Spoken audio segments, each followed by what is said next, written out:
Ready for UFC 143. I'm Steve Cofield as we're hanging out here at Mandalay Bay a couple of days before the fight. And Chris Cope, this guy's always got a smile on his face. He's always happy. I got to do the intro, right?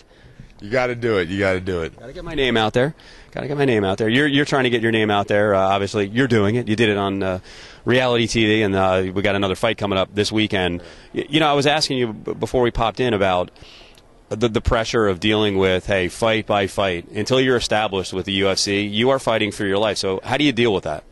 You're never established with the UFC because, I mean, at any point in time, you can get cut or you can be with the company. It's just business like anything else, and I take it by a fight-by-fight basis. I mean, you can be on a 3-fight win streak and then do something bad like, cuss on TV or just do something bad where you're not fighting and you can get cut from there. Or it can be 0-2 and still be with the company. So, I mean, in my opinion, you never know. There's no job security because you never know, whether you're going to have a job or not. I mean, I love the UFC. It's a great company. Out of all the organizations I've ever fought for, they're the best. They take the best care of us. They're the most organized.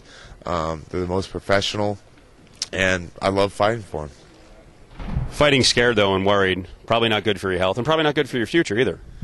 No, I mean, fear is basically, I use an acronym for fear. It's false emotion appearing real. And the thing is with fear, it protects you. It allows you to be present in the moment, and it allows you to prepare yourself for going in there and battle. And, I mean, a lot of people, it's fight or flight. You can use it for fuel or you can use it to run.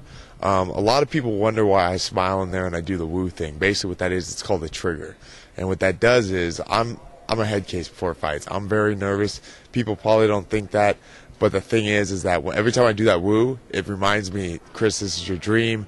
You're having fun. Go in there and have a good time. Like if you see Diego Sanchez doing his yes thing, that's a trigger too. That allows him to get peak performance and to do the best that he can do. And also when I go in there and I smile, I'm smiling because that's allowing me to fight the nerves and everything else. It's tricking my mind to make me think I'm having fun. And in all reality, it makes me have fun. So fans should not take it the wrong way. You're not showing off by doing the woo. It actually, it's getting you in the mode and the right mental state. Yeah, the woo, the whole thing about the woo was it's a trigger. If you take a look at sports psychologists, top performance athletes and stuff, what that does is it allows you to get into peak state and allows you to get into the zone. That's what it's all about.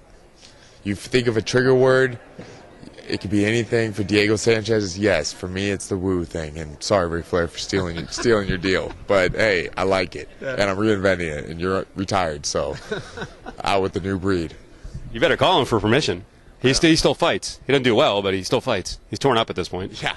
I've always had a feeling like C. Murder, if he ever gets out of prison, the real C. Murder that's in jail, and Ric Flair are going to team up, and they're just going to get in a car and, drive out Vegas, beat me down. But, to be honest with you, is how can I not have fun? I mean, I'm living my dream, and whether I'm in the UFC 5 months from now or I'm in the UFC 5 years from now, this is cool because I remember watching the UFC when I was just a little kid, and I was 11 years old. My dad was saying, "Hey, Chris, look at this. These guys are getting in a cage and actually fighting." And one of my favorite movies growing up was Bloodsport, and I'm really doing the real life Bloodsport, and it's crazy because, on Saturday, I'll be fighting on FX on national TV, and it's cool, man. And the way I look at it is, that's winning in my opinion because, I'm living my dream, and no one can ever take that from me.